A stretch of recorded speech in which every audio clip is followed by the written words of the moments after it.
Ich war sicher, dass die Wissenschaft der Weg zur Wahrheit ist. Doch der Fehler lag darin zu glauben, dass die veraltete, widerlegte, deterministische Version der materialistischen Wissenschaft nach Newton der richtige Weg ist. Das ist falsch.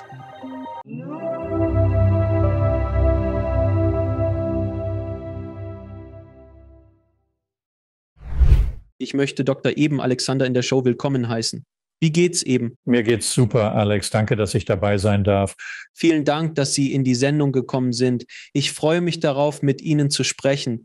Ihr neues Buch Living in a Mindful Universe hat mir gefallen und ich bin schon seit einiger Zeit von Ihrer Arbeit fasziniert. Und ich wollte wissen, bevor wir auf Ihre Nahtoderfahrungen und Ihre Arbeit eingehen, wie war Ihr Leben vor Ihrer Nahtoderfahrung? Nun, ich führte ein sehr gutes Leben als Neurochirurg in den Fußstapfen meines Vaters.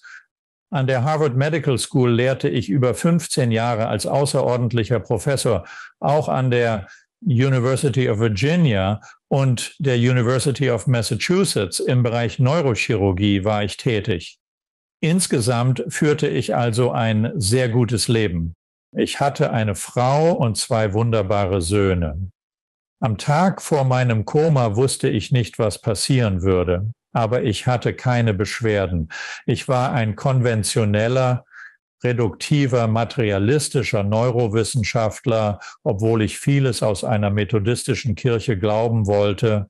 Mein Vater, ein wissenschaftlicher Leiter eines neurochirurgischen Ausbildungsprogramms, war sehr spirituell und glaubte an die Kraft des Gebets, das er regelmäßig in seiner Arbeit einsetzte. Aber wie viele andere, die in der aufgewachsen sind, war ich sicher, dass die Wissenschaft der Weg zur Wahrheit ist. Ich dachte, dass eine alte, widerlegte, newtonsche, deterministische Version der materialistischen Wissenschaft der Weg zur Wahrheit sei, was falsch ist. Es gibt eine viel reichere, quanteninformierte Version des Verständnisses von Bewusstsein. Die letzten 13 Jahre seit meinem Koma habe ich damit verbracht, mit anderen Wissenschaftlern auf der ganzen Welt daran zu arbeiten. Es ist ein außergewöhnliches Geschenk. Am Tag vor meinem Koma hatte ich keine Ahnung, was sich entfalten würde. Mir begegnen. Ja, genau. Würdest du dich vorher als Atheist bezeichnen und wirklich nicht als, ich denke, der? Am besten lässt es sich so ausdrücken. Ich habe viel mit meinem Glauben gerungen. Meine lange Karriere in der Neurochirurgie hat mich wirklich darüber verwirrt, wie das bewusste Bewusstsein den Tod des Gehirns und des Körpers überleben könnte. Ich konnte einfach nicht sehen, wie das möglich wäre. Und natürlich, wie ich in meinem Buch Proof of Heaven erklärt habe, war das mein erstes Werk zu diesem Thema. Ich wurde in eine dunkle Nacht der Seele geschickt, 8 Jahre vor meinem Koma. Das hat damit zu tun, dass ich adoptiert bin. Das ist ein großer Teil der Hintergrundgeschichte und sehr relevant für wichtige Diskussionen über meine Nahtoderfahrung und deren Folgen und Verständnis. Aber wie ich in Proof of Heaven beschreibe, stellte sich heraus, im Februar 2000, ich hatte vor langer Zeit akzeptiert, dass meine leibliche Mutter nicht nach mir suchte. Also hörte ich auf, Briefe an das Kinderheim zu schreiben. Dann war es ein Schulprojekt für meinen älteren Sohn, Evan Pfeffer. Er war in der 6. Klasse in Dover, Massachusetts und hatte ein Familiengenealogieprojekt. Er sagte, Papa, wir brauchen mehr Informationen von deiner leiblichen Familie. Also schrieb ich einen weiteren Brief an das Kinderheim und erhielt eine große Überraschung. Alles wird im Buch ausführlich erklärt. In einem kurzen Telefonat erfuhr ich von einer Sozialarbeiterin, dass meine leiblichen Eltern geheiratet haben. Eine schockierende Enthüllung, die mich zutiefst erschütterte. Bisher dachte ich immer, sie seien getrennt und suchte nur nach meiner Mutter, ohne meinen Vater zu berücksichtigen. Doch sie haben geheiratet und hatten 3 Kinder, wobei die jüngste Schwester vor über 2 Jahren verstorben ist. Das war 1998. Laut der Sozialarbeiterin trauerten sie immer noch um ihren Verlust. Es war also keine gute Zeit für mich, in ihr Leben zurückzukehren. Es stellte sich heraus, dass das eigentlich nichts mit der tatsächlichen Kommunikation zu tun hatte. Doch angesichts der Bemühungen der Gesetze in North Carolina, Wiedervereinigungen von Adoptierten mit ihren leiblichen Eltern zu verhindern, war es ein echter Kampf bergauf. Diese wahrgenommene Ablehnung durch meine leibliche Mutter stürzte mich in diese dunkle Nacht der Seele. Ich hörte auf, mit meinen beiden Jungen abends zu beten und sie in die Kirche zu bringen. Ich wurde ziemlich agnostisch, nicht ganz atheistisch, sondern fragte mich, wie das sein kann. Das führte mich in eine dunkle Nacht der Seele. Es stellte sich heraus, dass ich meine leibliche Familie etwa ein Jahr vor meinem Koma getroffen habe. Ein entscheidender Teil der Geschichte, der im Buch erklärt wird und für das Verständnis der Koma-Reise und ihrer Nachwirkungen wichtig war. Aber meine Koma-Reise zeigte mir deutlich, wie das Bewusstsein den Tod des Gehirns und Körpers überleben kann. Es offenbarte eine sehr reiche Verbindung, die viele meiner religiösen Vorurteile verletzte, obwohl ich sie im Jahr 2000 aufgegeben hatte.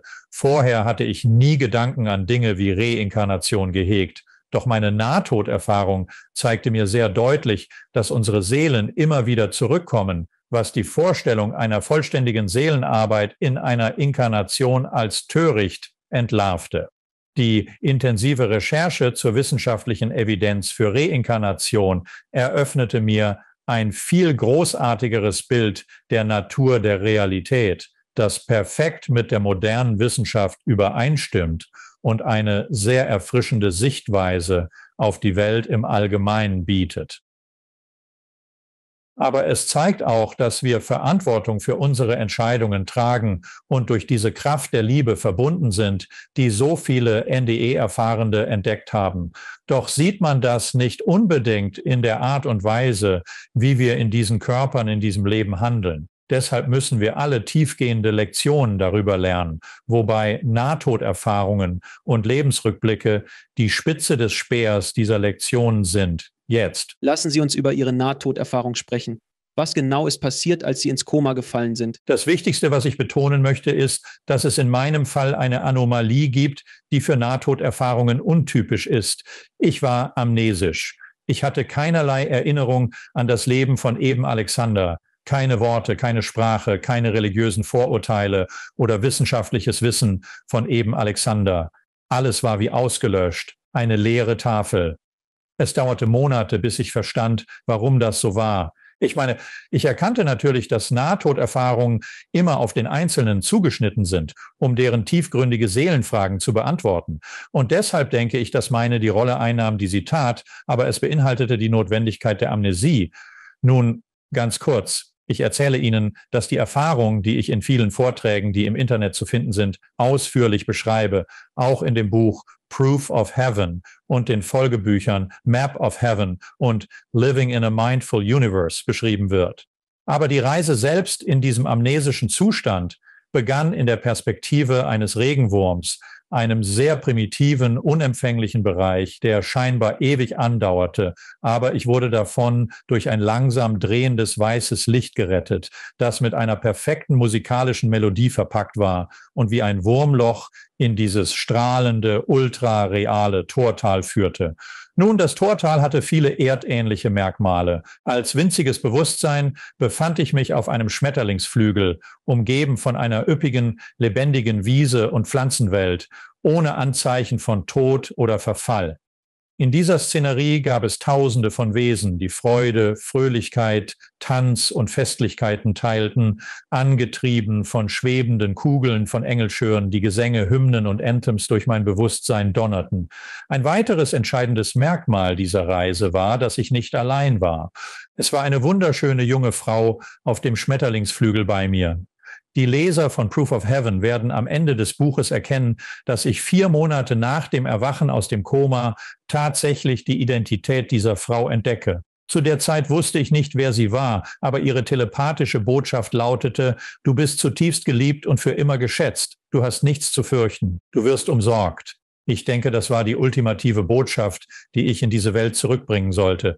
Das und alles über die Fähigkeit, dies zu erleben, obwohl mein Gehirn so zerstört war, dass es keine Art von Traum oder Halluzination hätte erzeugen können. Das wurde in einem Fallbericht über meine medizinischen Aufzeichnungen bestätigt, der 10 Jahre nach meinem Koma von 3 Ärzten veröffentlicht wurde, die nicht an meiner Behandlung beteiligt waren. Dieser Fallbericht erschien im Journal of Nervous and Mental Disease September 2018. Aber sie machen sehr deutlich, dass mein Gehirn viel zu beschädigt war, laut allen neurologischen Daten meiner Krankheit, um irgendetwas hervorzubringen, geschweige denn die robusteste, bedeutungsvollste, detaillierteste und ultrareale Erfahrung, die ich je in meinem Leben gemacht habe. Nun, dies war ein Sprungbrett, ein Tortal zu höheren Ebenen. Der vierdimensionale Raum-Zeit-Kontinuum brach zusammen, gefolgt von einem spirituellen Reich und einer kausalen Ordnung, die tiefe Zeit genannt wird. Die Erdzeit ist nur ein gemeinsamer Zeitfluss, während im spirituellen Reich der Fortschritt des Seelenwachstums und der Bewusstseinsentwicklung in der tiefen Zeit markiert wird. In der nächsten Phase brach alles zusammen und durch ein Wurmloch, erzeugt von Engelsschören, gelangte ich in den Kernbereich. Der Kern war unendliche Dunkelheit, erfüllt mit göttlicher Liebe der Schöpfer-Gott-Quelle. Dies ist das, was Indie-Ohren, Propheten und Mystiker seit Tausenden von Jahren aufzeigen. Es gibt mehr im Universum als die physische Welt. Und genau darin habe ich gebadet. Dieser wunderschöne Ozean der Liebe ist etwas, das jeder Indie-Hörer zurückkommt und erkennt, dass es nichts zu fürchten gibt am Tod. Es ist wirklich eine Art Rückkehr zur Quelle und zu dieser schönen Einheit. Und jedenfalls bin ich mehrfach durch diese Regionen gereist. Ich konnte die Erinnerung an die Musik selbst nutzen, um verschiedene Portale zwischen den Ebenen heraufzubeschwören. Aber mir wurde immer im Kern gesagt, wir werden dir viele Dinge beibringen, aber du wirst zurückgehen, du bist nicht hier, um zu bleiben. Und es kam eine Zeit, als das wahr wurde. Und ich versuchte mich an die musikalischen Noten, die Melodie zu erinnern, um das Lichtportal heraufzubeschwören, das mich von der Erde oder meiner Sicht in das Tortal brachte. Und es wollte nicht geschehen. Gegen Ende der Reise sah ich Tausende von Wesen in die Ferne gehen, die Köpfe gesenkt, einige hielten Kerzen und eine murmelnde Energie ging von ihnen aus. Die Überraschung war, dass ich nun wieder in diesem trübsten frühen Reich war. Die Erde war meine Sicht. Doch fühlte ich immer noch das unglaubliche Gefühl von Liebe, Verbindung und spiritueller Heimat all dieser Wesen um mich herum in meinen Schriften. Als ich es Wochen später niederschrieb, erkannte ich die Kraft des Gebets und spürte sie von all diesen Wesen, die mir halfen, den Weg zurück in diese Welt zu finden. Am Ende sah ich 6 Gesichter, die als vertikale Zeitanker wichtig waren.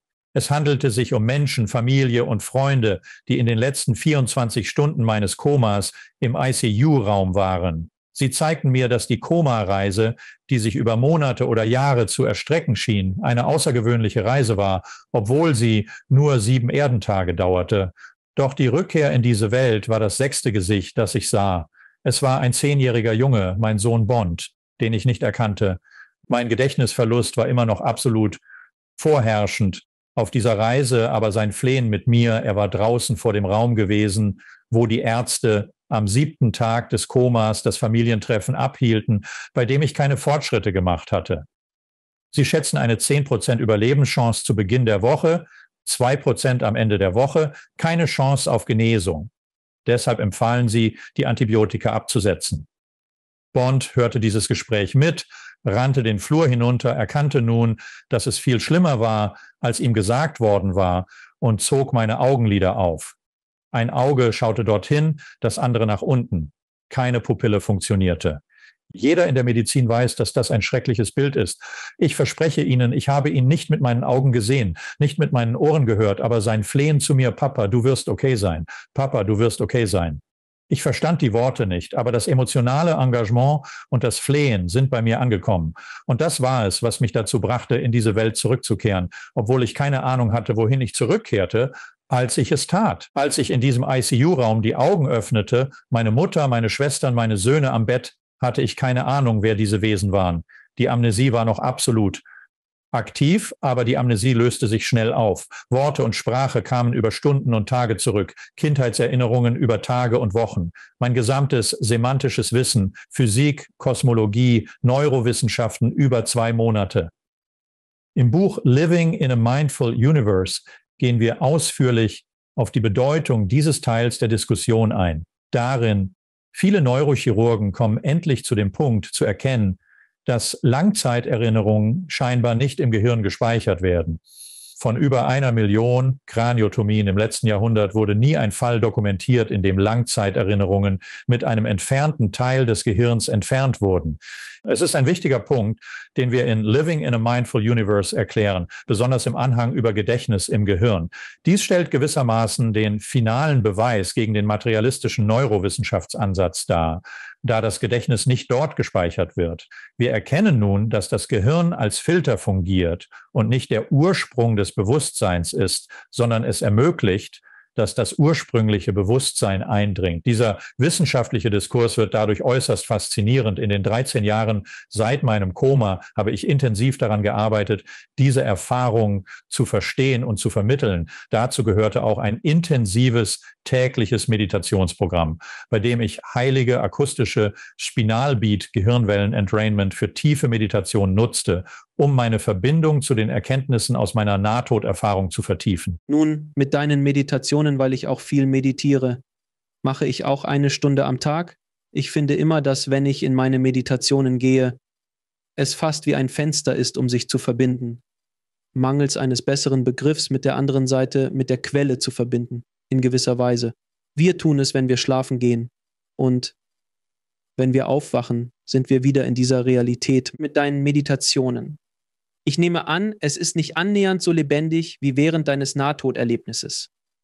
Aber in deinen Meditationen, wie fühlst du die Verbindung zur Quelle, zu deinem höheren Selbst und so weiter? Nun, es passiert nicht jedes Mal. Tatsächlich muss ich hart daran arbeiten. Alle paar Wochen oder Monate erlebe ich tiefe Momente in aufeinanderfolgenden Meditationen, die mir helfen, mich zu verbinden und zu erinnern. Einige der NDE-Ereignisse und die Entwicklung dieser Beziehung. Ich teile viel davon im Buch Living in a Mindful Universe, besonders in Bezug auf meinen Adoptivvater. Hätte ich alles geplant, wäre er 4 Jahre vor meinem Koma gestorben und an vorderster Stelle gewesen. Doch so war es nicht. In tiefer Meditation fand ich ihn etwa 2,5 Jahre nach meinem Koma auf eine besondere Weise. Und ich erklärte diese ganze Begegnung in Living in a Mindful Universe. Es war eine außergewöhnliche Erfahrung, die mich völlig schockierte. Doch ergab es dann perfekten Sinn im Wesentlichen. Sein Sinn für Humor kam wunderschön durch. Er sagte mir, dass er mir während meines NDE nicht erscheinen konnte, weil ich dann, wenn er der Schutzengel gewesen wäre, mehr versucht hätte. Trotz einer 1 zu 10 Millionen Diagnose von E. coli Meningitis bei einem Erwachsenen und einer 1 zu 1 Milliarde Genesung, wenn er dort gewesen wäre, hätte ich vielleicht eher dazu geneigt, alles abzutun, da man auf dem Weg hinaus nur diejenigen sieht, die man sehen will. Deshalb musste ich tatsächlich jemanden haben, den ich nicht kannte, der aber sehr wichtig für mein Leben war. In einem größeren Sinne, zurück zu dieser Geburtsfamilie, die die Welt 2 Jahre verlassen hatte, bevor ich überhaupt von ihrer Existenz wusste. Und all das war ein wichtiger Teil davon. Doch durch Meditation habe ich gelernt, solche Beziehungen zu entwickeln. Du hast recht, die Ultrarealität, die für mich so schockierend war, über das Tortal und den Kern, ist besonders. Ich fand heraus, dass die meisten NDE-Erfahrenden eine ähnliche veränderte Realität beschreiben, die zu real ist, um wahr zu sein. Das war mir unbekannt, da ich vor meinem Koma keine NDE-Literatur gelesen hatte. Mein älterer Sohn, der damals Neurowissenschaften studierte, riet mir, alles über mein Koma aufzuschreiben, bevor ich die NDE-Berichte anderer las. Ein sehr guter Rat. Und dann hatte ich ein makelloses, etwa 20.000 Wörter umfassendes Dokument, das meine Erinnerungen und Erfahrungen festhielt. Und ich denke, das war wirklich ein sehr wichtiger Teil davon. Aber dann zu entdecken, dass die Ultrarealität so häufig beschrieben wird. Und ich wusste genau, worum es ging, wegen meiner tiefen Koma-Erfahrung. Gelegentlich bekomme ich einen Einblick davon. In einigen der Visionen, die ich in tiefer Meditation habe, wo ich wieder in diese Art von Bühnenbild komme, wo das Universum mir diese Art von ausgearbeiteter und vollständiger Szene der Realität präsentiert, die ich als Teil dieses Lebens erkennen kann oder potenziell als Teil dieses Lebens. Aber manchmal muss ich einfach extrapolieren, dass es ein anderer Teil meiner Seelenreise sein könnte. Ich möchte nicht unbedingt von einer Erinnerung an ein vergangenes Leben sprechen, weil ich noch nicht vollständig von der Wahrhaftigkeit irgendeines Gefühls von Erinnerungen an vergangene Leben überzeugt bin, die ich in der Meditation hatte, weil sie so schwer zu beweisen sind, zurückzugehen und objektive Daten zu bekommen, um zu beweisen, dass diese Person tatsächlich existierte. Das ist für mich eine große Herausforderung und es ist etwas, wonach ich immer suche und etwas, das ich nicht unbedingt gefunden habe. Aber ich habe sicherlich einige wunderschöne Arten von Szenerien in tiefer Meditation gefunden, die mir helfen, Antworten auf Probleme in meinem jetzigen Leben zu finden. Und sie können sehr real erscheinen, wenn ich sie durchlebe. Tatsächlich können sie wie eine wahre Realität wirken, die im Moment gelebt wird. Aber das Wesentliche hier ist, die richtigen Wege zu finden, um zu meditieren. Für mich ist das allererste und offensichtlichste, dass man die kleine Affenstimme im Kopf ausschalten muss. Manche Menschen identifizieren sich mit einer Stimme in ihrem Kopf. Sie denken, das sind sie. Sie denken, das ist ihr Bewusstsein. Ich glaube, René Descartes hat diesen Fehler gemacht, als er sagte, cogito ergo sum. Er dachte vielleicht, dass er lebendig, bewusst und existent sei, weil diese Gedanken stattfanden, während es in Wirklichkeit seine Fähigkeit war, diese Gedanken zu beobachten, die bedeutete, dass er existierte. Und das ist ein wichtiger Unterschied, den wir oft in unseren Meditationsworkshops machen. Aber sobald die Leute verstehen, dass es ein viel größeres Bewusstsein im Geist gibt, sobald man diese kleine Affengeiststimme, diesen nervigen Mitbewohner, wie Michael Singer diese Stimme im Kopf nennt, zum Schweigen bringen kann, dann gibt es viel Raum für reiches Wachstum. Und da habe ich gelernt, die heiligen akustischen Steine wirklich zu nutzen und meine Tiefe des Loslassens zu maximieren. Das ist, was manche einen Zustand des Nicht-Selbst nennen. Sehr egofrei, aber auch von reiner Bewusstheit.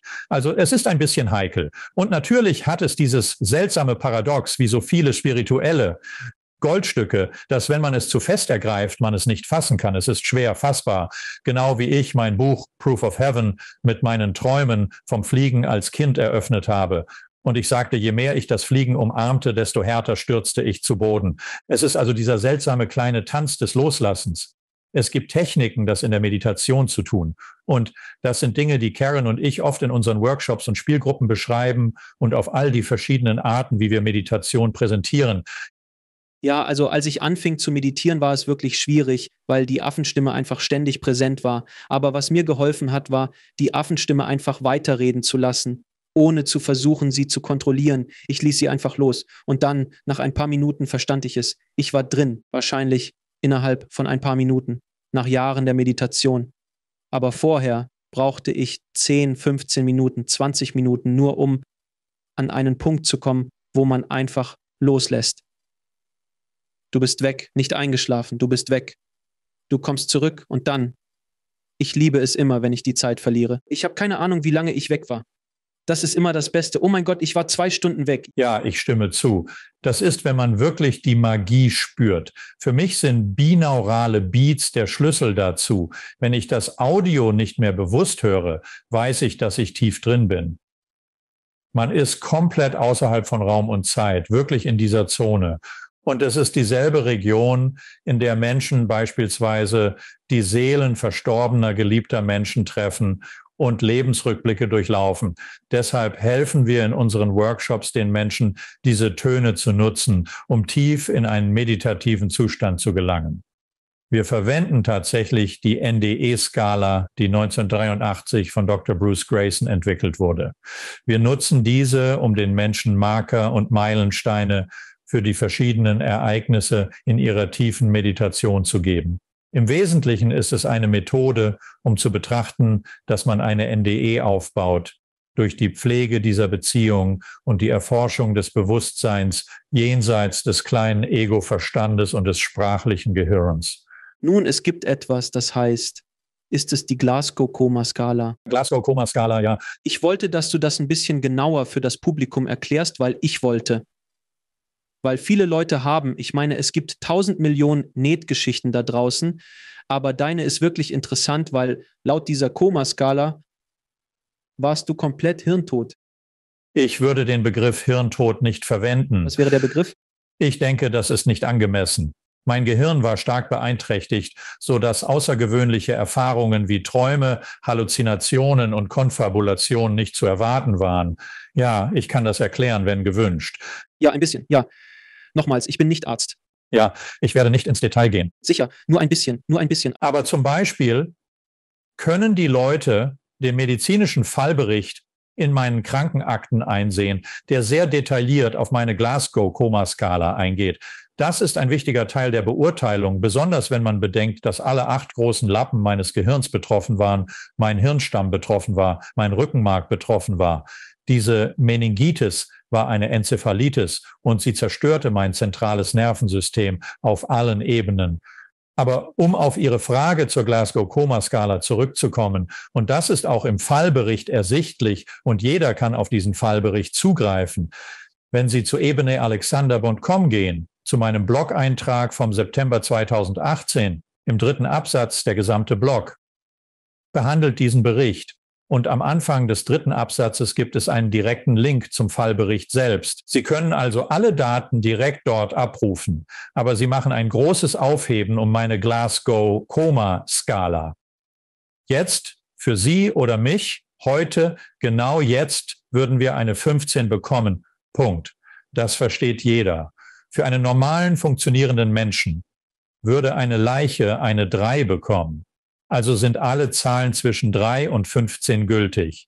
Alles unter 9 ist tiefe Koma. Im Fallbericht heißt es, meine Glasgow-Koma-Skala lag meistens bei 6 oder 7.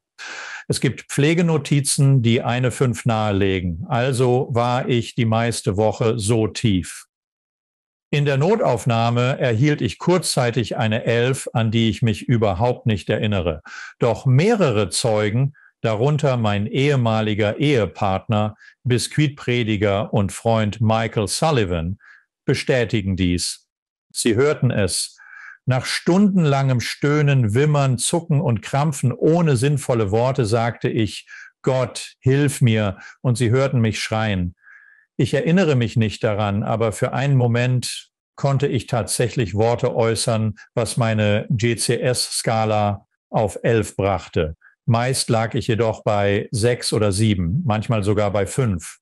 Zu dieser Zeit zeigten neurologische Untersuchungen schwerwiegende Schäden über den Neokortex hinaus. Mein Hirnstamm war betroffen. Dies war ein schwerer Fall von bakterieller Meningoenzephalitis, der mich fast getötet hätte. Am Ende schätzten sie meine Überlebenschance auf 2% ohne Aussicht auf Genesung. Das sagt die medizinische Literatur dazu. Keine Fälle von ähnlicher Meningitis mit vollständiger Genesung gefunden. Sie existieren einfach nicht. Als die 3 Ärzte den Fallbericht den Gutachtern des Journal of Nervous and Mental Diseases vorlegten, wurden sie herausgefordert. Wie erklären Sie das? Dieser Fall ist absurd. Niemand, der so krank ist, erholt sich vollständig. Wie erklären Sie das? Und was die 3 Ärzte sagten, war, dass es wegen der Nahtoderfahrung war, dass ich eine so unerwartete Genesung hatte. Und sie kannten andere Fälle wie Anita Moriani, deren Lymphom im Stadium 4 B im Grunde nach ihrer Nahtoderfahrung verschwand. Oder die Geschichte von Dr. Mary C. Neal. Sie hatte ein wunderschönes Nahtoderlebnis nach einem Kajakunfall in Chile, bei dem sie mehr als 30 Minuten in warmem Wasser ertrunken ist. Jeder Arzt, der schon einmal Ertrinkungsopfer behandelt hat, weiß, dass man nach mehr als 30 Minuten in warmem Wasser erledigt ist. Man kommt nicht zurück. Und doch hat sie sich vollständig erholt.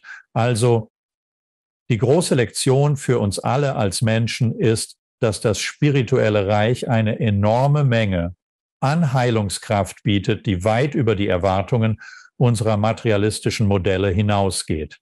Und das ist nur eine Erweiterung über den Placebo-Effekt hinaus. Zum Beispiel, wir haben den Placebo-Effekt seit mehr als 6 Jahrzehnten in der Medizin als Maßstab für eine neue Behandlung, die wir untersuchen wollten, anerkannt.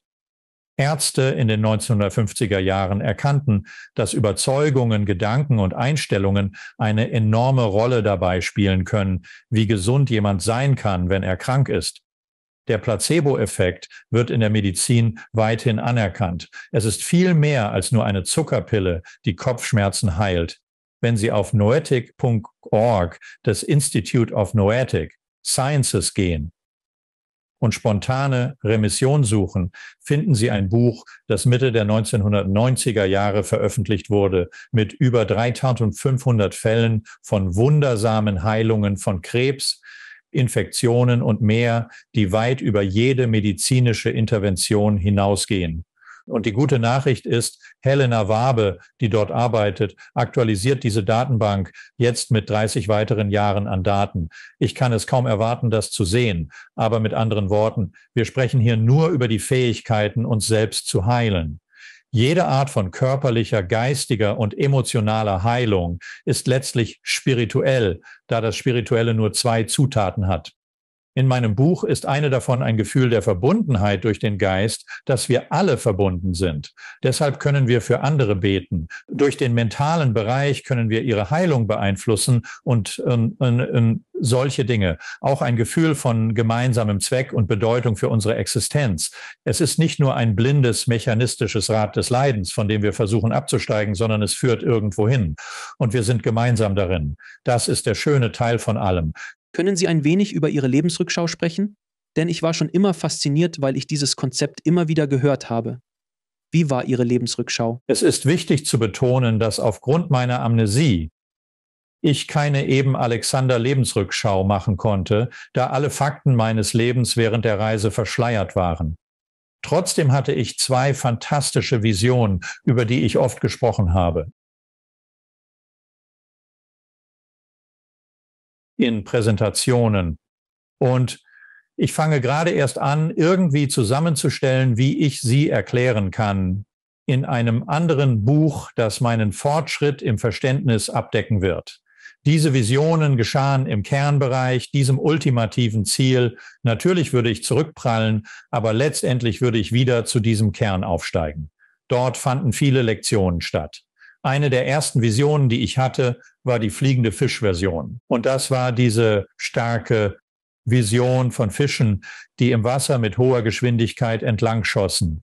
So sah ich uns in diesen materiellen Körpern, vorübergehend verdummt und ohne Erinnerung, ein Vergessensprogramm überdeckt, Erinnerungen an vergangene Leben zwischen den Leben. Die meisten Kinder im Alter von 5 oder 6 Jahren haben große Schwierigkeiten, sich an Erinnerungen an vergangene Leben zwischen den Leben zu erinnern. Für mich sah ich, dass fliegende Fische aus dem Wasser auftauchen würden, ähnlich wie sterben und den physischen Körper verlassen, um ins spirituelle Reich zurückzukehren.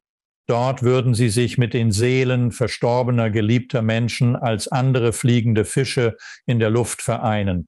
Anschließend durchlaufen sie Lebensrückblicke, die im Grunde genommen Kurskorrekturen darstellen, um verbleibende Lektionen zu lernen. Fortgeschrittene Seelen akzeptieren diese Lektionen und arbeiten mit ihrer Seelengruppe zusammen, um die Herausforderungen für das nächste Leben zu entwickeln und erneut einzutauchen. Es gab eine kraftvollere Version, die ich die Indras Netz-Version nenne. Diese Vision zeigt einen multidimensionalen Wandteppich aus verflochtenen Fäden. Und ich sah die Fäden als die Leben fühlender Wesen. Das Netz und Gewebe des Stoffes war im Grunde wie Atmen, aber es ging darum, in Inkarnationen zu kommen, zu lernen und zu lehren, dann einen Körper zu verlassen, sich mit den Seelen verstorbener, geliebter Menschen zu vereinen, eine Lebensrückschau zu durchlaufen, die Mischung für die nächsten Lektionen neu zu mischen und dann wieder zurückzukehren. Das war, was ich in dieses Gewebe eingewoben sah, das zu dieser strahlenden, leuchtenden, goldenen Zukunft führte, die ich bald eine Art Christusbewusstsein nannte. Nach den Schriften von Pierre Teilhard de Chardin in der Mitte des 20. Jahrhunderts. Ein Wissenschaftler, Paläontologe und sehr spiritueller französischer Jesuitenpriester. In seinem Buch Der Mensch im Kosmos erkannte er, dass Evolution tatsächlich stattfindet, aber sie war viel grandioser als nur eine kleine Evolution von Lebensformen auf der Erde. Das gesamte Bewusstsein im Kosmos befindet sich im Prozess der Evolution. Deshalb nenne ich das Indras Netz und das strahlende, leuchtende Zentrum, wohin alles führt. Aus der Perspektive der Menschen betrachten wir eine etwa 5000-jährige Epoche des Versuchs, ein tieferes Verständnis davon zu erlangen, was das Universum uns präsentiert hat und was es über unsere Beziehung dazu bedeutet, auch über die nächsten paar tausend Jahre hinaus. Es ist unklar, wohin das alles führt, aber es scheint, dass wir eine tiefgreifende Lektion der Einheit lernen, dass wir durch einen Geist verbunden sind. Die Visionen, die Menschen in Lebensrückblicken von Nahtoderfahrungen haben, zeigen uns, dass wir die Ereignisse nicht aus unserer eigenen Perspektive, sondern aus der emotionalen Perspektive der Menschen um uns herum erleben. Lebensrückblicke zeigen uns, dass die Grenzen des Selbst eine Fiktion sind, mit der wir leben, aber dass wir letztendlich den Traum des einen Geistes teilen. Und das, denke ich, ist eine sehr wichtige Art, es auszudrücken. Das erkennen wir in der Lebensrückschau. Wenn du anderen Menschen Schmerz und Leid zugefügt hast, spürst du in der Rückschau die volle Wucht, da alles auf dich zurückkommt. So funktionieren Lebensrückschauen. Sie lehren uns, dass diese tiefen Seelenlektionen nicht nur aus der Sicht eines Egos oder eines einzelnen fühlenden Wesens gelernt werden, sondern dass sie dieses gemeinsame Lernen und Lehren anerkennen. Und der andere wichtige Teil von Lebensrückblicken ist, Menschen beschreiben sie oft als das detaillierte Wiedererleben der Ereignisse. Es ist keine vage, sepiafarbene Erinnerung. Es ist ein tatsächliches emotionales Eintauchen in diese Ereignisse, oft aus der Perspektive anderer, die von den Gedanken und Handlungen betroffen sind. Und da denke ich, dass die größere Lektion der Lebensrückblicke und die Art, wie ich sie sah, sowohl als fliegender Fisch als auch in dieser Indra-Netzvision, eine außergewöhnliche Weise war, diese zeitlose Natur des Sehens unserer Evolution darzustellen, aber in einem viel reicheren Sinne, in diesem tiefen Zeit. Sinn, der bedeutet, dass man sich keine Sorgen um einige Details machen muss, wie zum Beispiel, was passiert, wenn mein geliebter Mensch wiedergeboren wird, bevor ich dort ankomme. Per Definition, da es wirklich um die Beziehungen geht, gibt es keine Möglichkeit, dass ein geliebter Mensch zu diesem Zeitpunkt nicht da wäre. Und das ist die Schönheit zu sehen, wie tiefe Zeit es ermöglicht, dass diese Dinge geschehen, völlig außerhalb des Zeitflusses, den wir in unserer Konsensrealität hier auf der Erde erleben. Also nach Ihrer Erfahrung, denken Sie, dass Seelen, schätze ich, fast in ähnlichen Kreisen reisen wie meine Frau und ich haben in diesem Leben eine tiefe Verbindung oder auch meine Kinder und ich pflegen eine enge Bindung zueinander. Es ist möglich, dass sich im nächsten Leben die Rollen umkehren, begleitet von verschiedenen Lektionen, doch wir könnten weiterhin im gleichen Kreis verweilen. Hast du ähnliche Erfahrungen gemacht? Ja, absolut. Die Liebe ist wirklich, das ist der Trumpf. Das ist es, was alles andere bestimmt, was passiert. Ich glaube, dass Seelengruppen wiedergeboren werden. Es zeigt, dass unser Geschlecht nicht Teil unserer Seele ist. Wir können problemlos die Geschlechter wechseln, unsere Rollen als Eltern und Kind, als Großeltern und Enkel und solche Dinge können sich in diesen verschiedenen Arten von Neuzusammenstellungen unserer Seelenreise mit unserer Seelengruppe ändern. Aber ich denke, es ist eine sehr tröstliche Vorstellung, das zu schätzen. Das ist wirklich die tiefste Lektion von Nahtoderfahrungen. Und natürlich fügt es sich perfekt ein, zum Beispiel in die terminale Pflege- und Hospizarbeit. Es gibt ein wunderschönes Buch, Der Tod ist nur ein Traum, vor etwa 3 Jahren von Dr. Christopher Kerr, K-E-R-R, veröffentlicht. Er arbeitet im Hospiz in Buffalo, New York, und es ist wunderschön. Er hat kein Interesse am Jenseits, aber wenn er beschreibt, was mit den Menschen passiert, die unter seiner Aufsicht aus dieser Welt scheiden, hört man am Ende genau die gleichen Geschichten, die man oft von Menschen hört, die eine Nahtoderfahrung hatten. Es geht um das Wiedergutmachen von Fehlern in diesem Leben, insbesondere wenn sie anderen Leid zugefügt haben. Ein wichtiger Teil dieses Prozesses ist es, sich bei diesen Menschen aufrichtig zu entschuldigen. Die Erfahrung des Todes kann daher so kraftvoll und bestätigend sein, da sie uns die Möglichkeit bietet, uns unseren Fehlern zu stellen und die Seelen zu werden, die wir sein sollten. Dies beinhaltet das Eingestehen von begangenen Fehlern und wie dies uns dazu drängt, bedingungslose Liebe zu allen unseren Mitmenschen zu entwickeln. Letztendlich ist der Lebensrückblick die goldene Regel. Behandle andere so, wie du selbst behandelt werden möchtest. In das Gewebe des Universums geschrieben. Die goldene Regel ist entscheidend für die meisten großen religiösen Systeme und auch für einige ethische, atheistische Moralsysteme. Sie steht im Zentrum davon. In Lebensrückblicken wird sie perfekt demonstriert.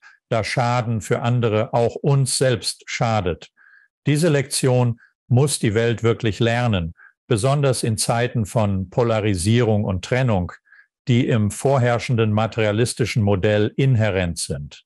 Das Bewusstsein für diese Weisheit kann uns helfen, einander mit mehr Mitgefühl und Verständnis zu begegnen.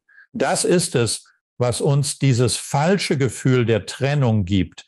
Eine quanteninformierte Realität und das Verständnis von Bewusstsein ermöglichen dieses Einssein, das wir teilen, dass wir gemeinsam darin sind. Glaubst du jetzt, offensichtlich habe ich noch nie so viel in meinem Leben gesehen.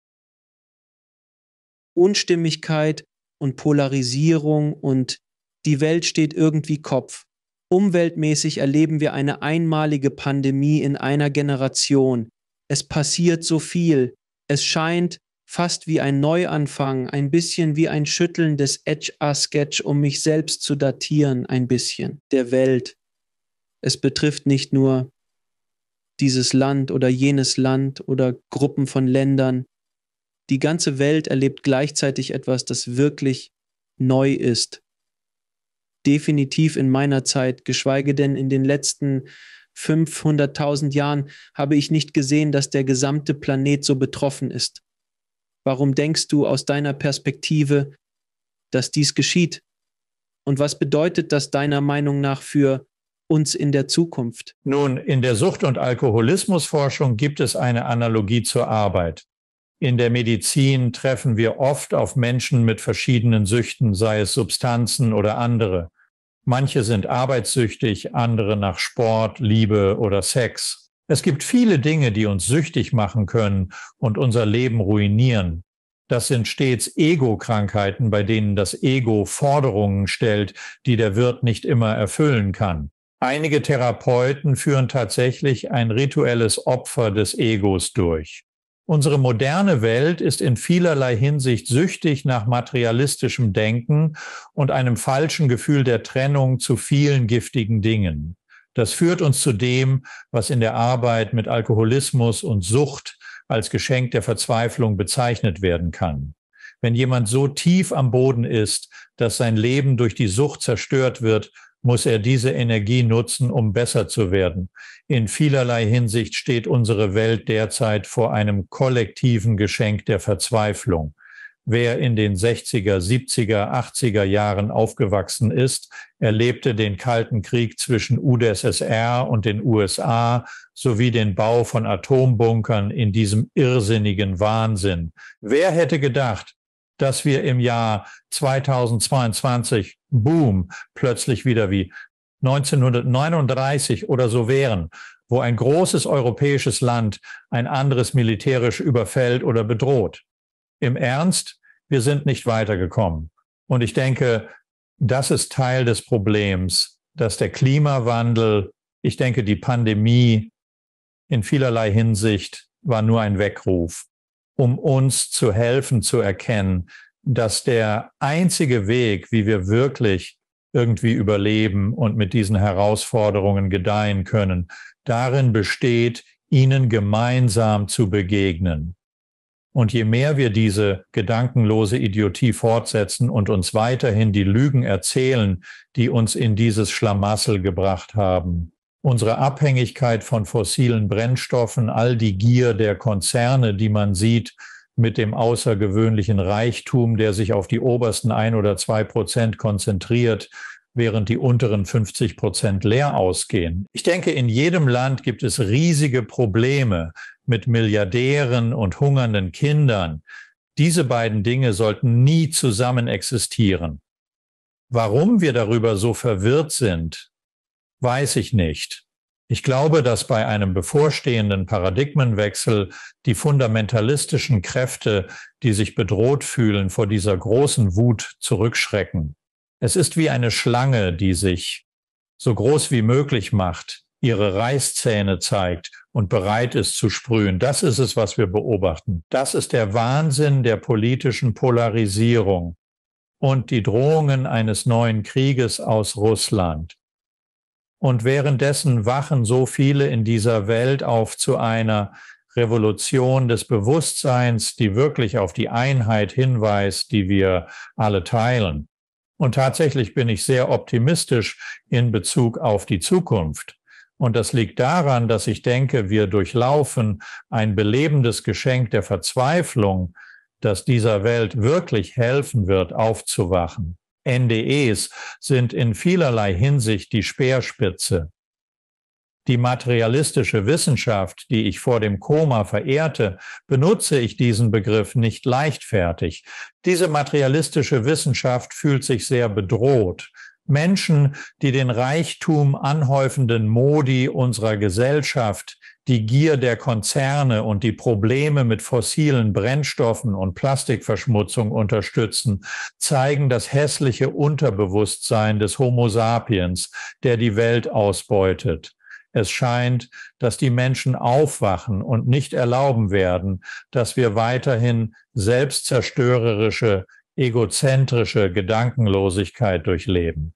Die Rauheit, über die wir klagen, ist ein Zeichen dafür, dass wir aufwachen. Wir werden nicht länger die Verbrennung fossiler Brennstoffe tolerieren oder die Industrie bereichern, da die Auswirkungen auf unseren Planeten offensichtlich sind. Die extremen Wetterereignisse zeigen, dass wir bereits in großen Schwierigkeiten stecken.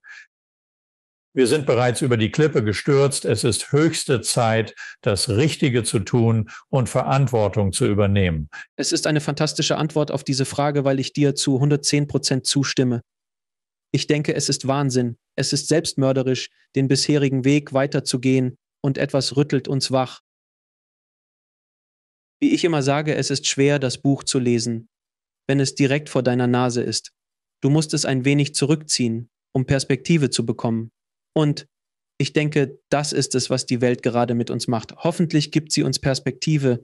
Du hast den Begriff Bewusstsein oft verwendet, nicht nur in diesem Gespräch, sondern auch in deiner Arbeit. Wie definierst du Bewusstsein? Nun, Bewusstsein ist wirklich das Gewahrsein von Wissen.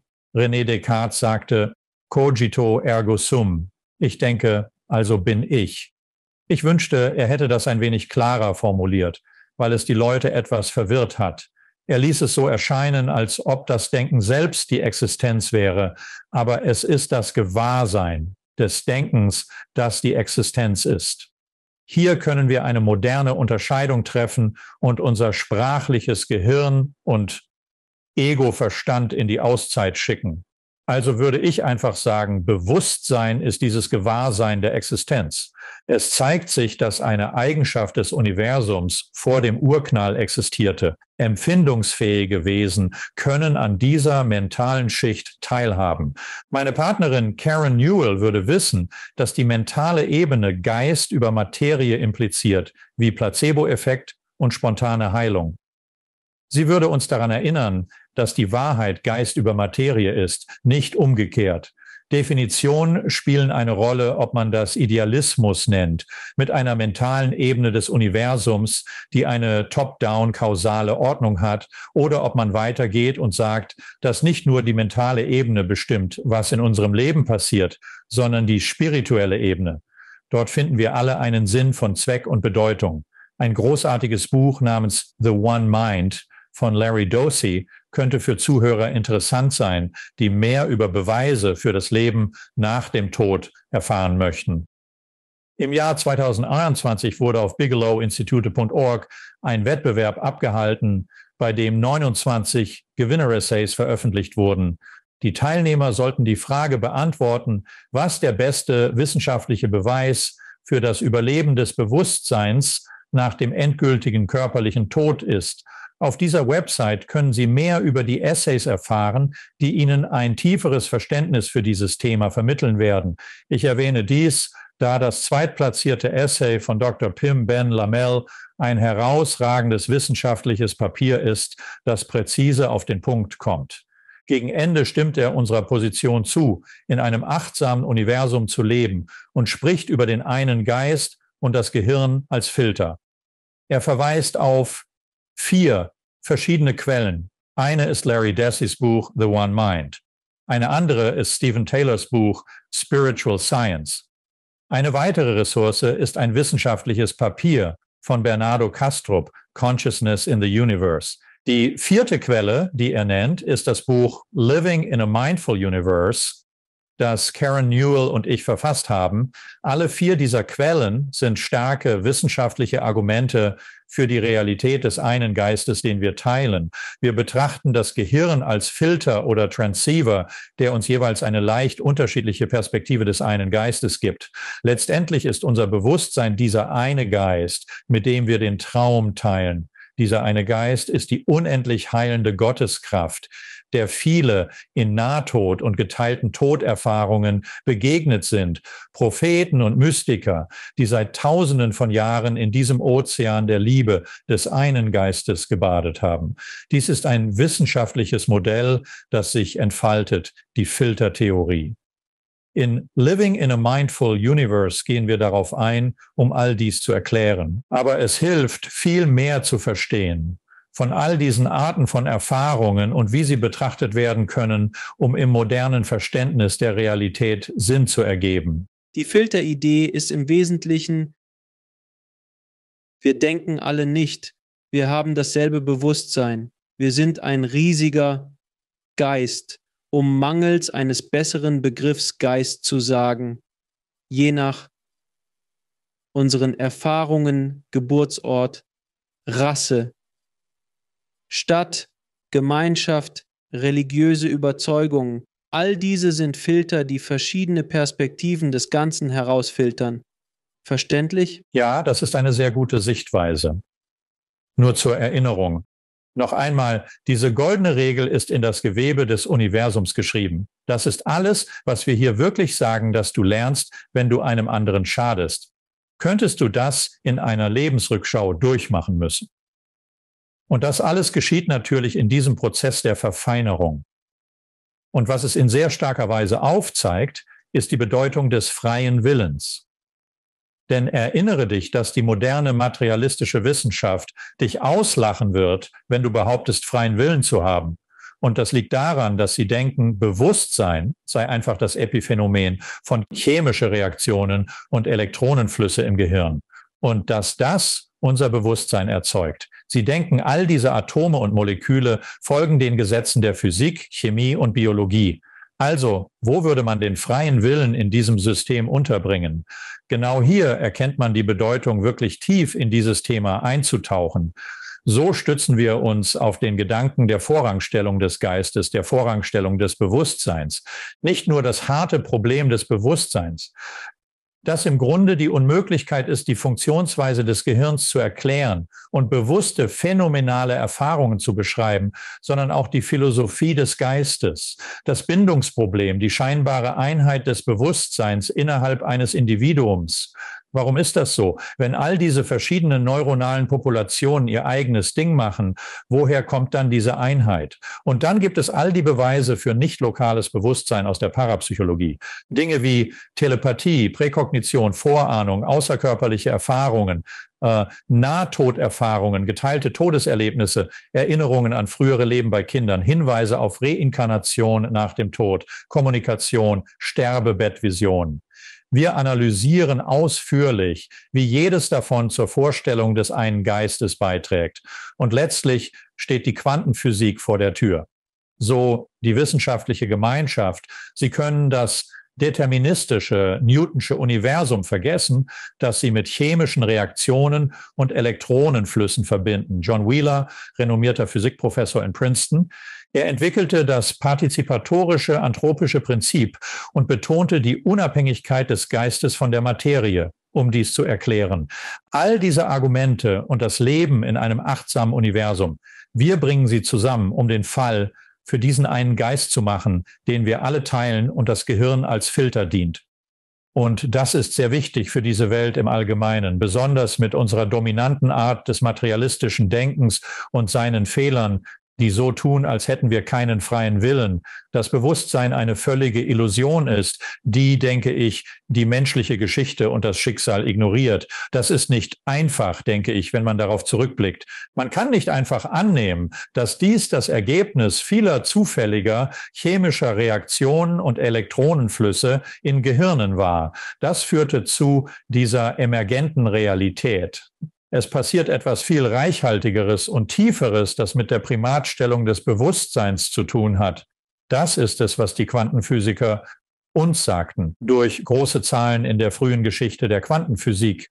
Und die Arbeit hat uns nur in die Ecke gedrängt, wo man wirklich zugeben muss, dass objektiver Idealismus, diese mentale Schicht des Universums, Top-Down-Kausalität, all das real ist.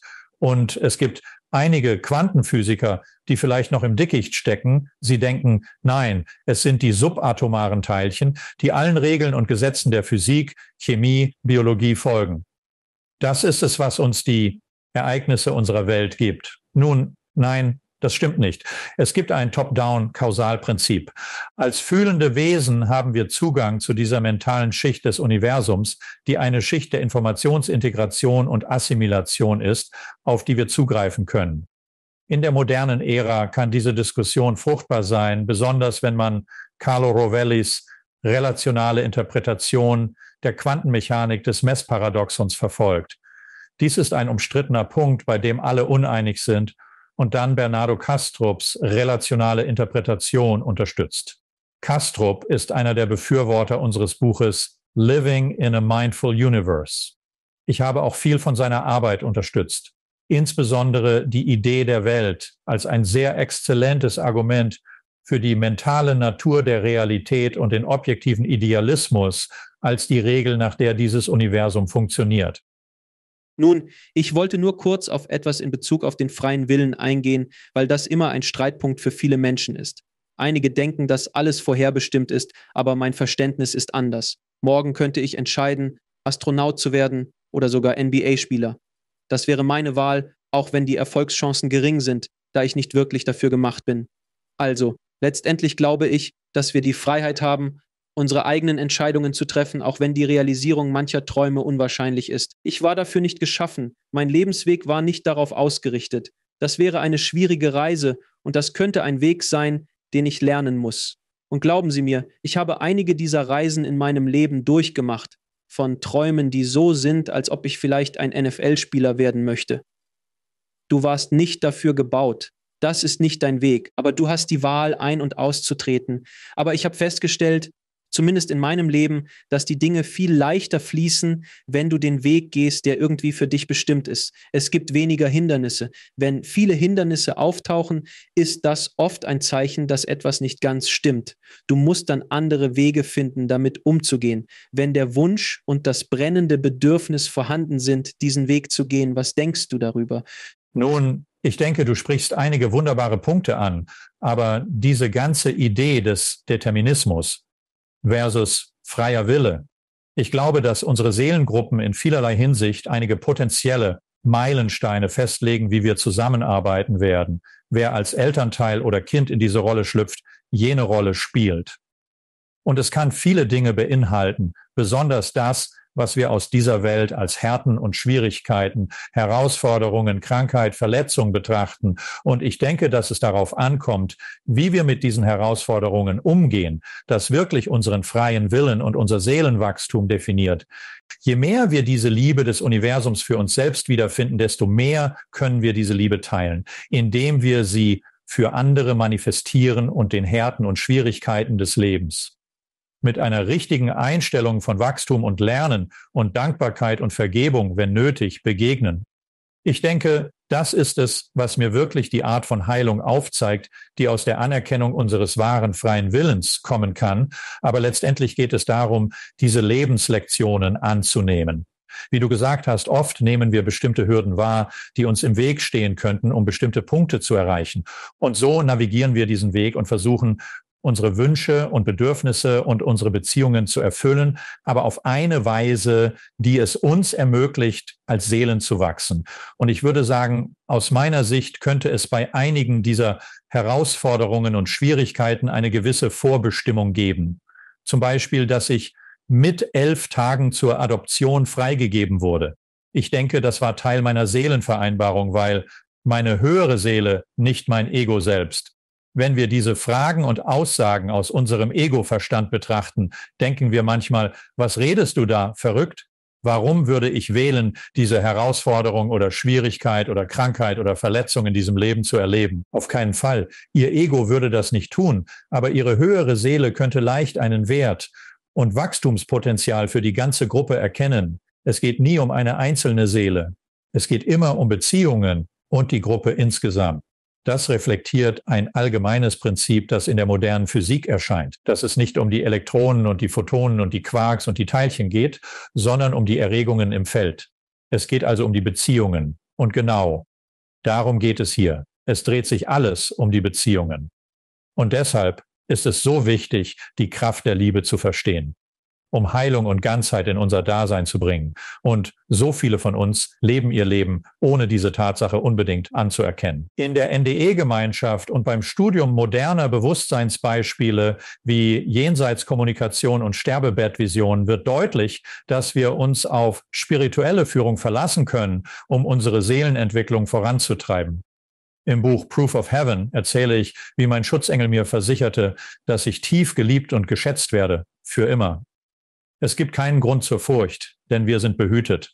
Doch auch die Botschaft, dass man nichts falsch machen kann, wurde missverstanden. Und ich wünschte, ich hätte es viel ausführlicher erklärt, denn im Angesicht dieser wunderschönen, liebevollen, heilenden Kraft, dieser göttlichen Liebe in diesem Reich, erscheinen alle Vergehen, bei denen man anderen in einer Lebensrückschau Schaden zufügt, besonders abscheulich. Man muss erkennen, dass diese Atmosphäre, und es spielt keine Rolle, selbst wenn man es mit, sagen wir, Gefangenen in einem Hochsicherheitsgefängnis zu tun hat, das mit Mördern und Vergewaltigern gefüllt ist, die als Hospizhelfer für Mitgefangene arbeiten, beschreiben sie ähnliche Reisen von Menschen, die am Ende ihres Lebens bedauern, anderen geschadet zu haben und diese Liebe nicht manifestiert zu haben, oft zu einer Art Erkenntnis kommen, vielleicht über ein Kindheitstrauma, bei dem sie erkennen, dass ihr eigener Elternteil ähnliche Schwierigkeiten hatte. Und das hilft ihnen zu erklären, warum dieser Elternteil sich so verhalten hat. Und dann verstehen sie tiefer, warum sie sich so verhalten haben, auch wenn sie jetzt am Ende ihres Lebens erkennen, dass es falsch war und erkennen, dass in all diesen Situationen die Atmosphäre dieser Liebe, die heilende Kraft der Liebe im Vordergrund steht. Es ist nicht so, dass die Menschen sich Sorgen machen, oh, sie begegnen etwas, das wie ewige Hölle und Verdammnis aussieht oder so etwas. Das passiert nicht. Was passiert, ist vielleicht eine unangenehme Lebensrückschau, weil man anderen Schmerz und Leid zugefügt hat. Aber diese Lektionen sind immer sehr positiv und bestätigend über die Realität dieses Reiches, seine Bedeutung für uns als fühlende Wesen, die dieses Leben leben, und geben uns wirklich ein viel größeres Verständnis davon, worum es in dieser Existenz geht. Doktor, wo können die Leute mehr über Sie erfahren und das Buch bekommen? Gehen Sie zu eBahn. Das ist EB wie Becker, nalexander.com. Dort finden Sie eine Leseliste mit über 100 Büchern und Artikeln, nach Kategorien sortiert. Meine Favoriten stehen oben und so weiter. Einige wissenschaftliche Artikel sind über direkte Links erreichbar, sodass Sie sofort zum eigentlichen Artikel gelangen. Diese Leseliste ist eine hervorragende Ressource. Meine Blogbeiträge und vieles mehr können erkundet werden. Die FAQ-Seite beantwortet viele häufig gestellte Fragen zu meinen Erfahrungen. Eben alexander.com ist also ein großartiger Ort. Ermutigen Sie alle, die an Meditation interessiert sind, sacredacoustics.com zu besuchen. Volle Transparenz, das ist die Website meiner Partnerin und Mitautorin des Buches Living in a Mindful Universe, Karen Newell. Sie ist Mitbegründerin von Sacred Acoustics, einer Form der binauralen Beat-Gehirnwellen-Entraining. Ich habe dies täglich über 10 Jahre hinweg 1 bis 2 Stunden genutzt, um meine Reise neu zu erkunden. Obwohl ich keine finanziellen Verbindungen zu Sacred Acoustics habe, bin ich einer ihrer größten Fans. Ich würde die Leute ermutigen, auf unitedinhopeandhealing.com zu gehen. Karen und ich haben diese Website zu Beginn der Pandemie ins Leben gerufen. Es war Karens brillante Idee. Dort finden Sie eine Reihe von Interviews mit renommierten Vordenkern im Bereich Bewusstseinsforschung und anderen Experten. Es ist eine außergewöhnliche Liste von Interviews, die wir alle 2 Wochen für etwa 18 Monate während der frühen Pandemie geführt haben. Besuchen Sie einfach unitedinhopeandhealing.com. Ein Großteil dieses Programms ist völlig kostenlos. Einige Aspekte wie ein Kurs für Psychotherapeuten sind kostenpflichtig, aber vieles ist für die Öffentlichkeit kostenlos zugänglich. Diese Interviews sind von unschätzbarem Wert, ich bin mir nicht sicher welchen. Aber besuchen Sie unitedinhopeandhealing.com, um sich anzuschließen. Wir werden wahrscheinlich diese Interviews erneut besuchen und in den nächsten Monaten eine ganze Reihe neuer starten. Im Moment gibt es eine enorme Anzahl sehr wichtiger Interviews, die den Menschen helfen werden, sich mit all dem vertraut zu machen. Evan, vielen Dank, dass du in der Sendung warst und deine Reise nicht nur mit meinem Publikum, sondern mit der ganzen Welt durch deine Arbeit und dein Buch geteilt hast. Ich schätze dich sehr, mein Freund. Danke und weiterhin viel Erfolg bei deiner Arbeit. Nun, Alex, vielen Dank, dass du uns in die Welt hinausgetragen hast. Es war eine Freude, mit dir zu sprechen und hoffentlich können wir das wiederholen. Vielen Dank. Danke fürs Zuschauen. Klicken Sie unten auf ein Video, um fortzufahren und vergessen Sie nicht zu abonnieren.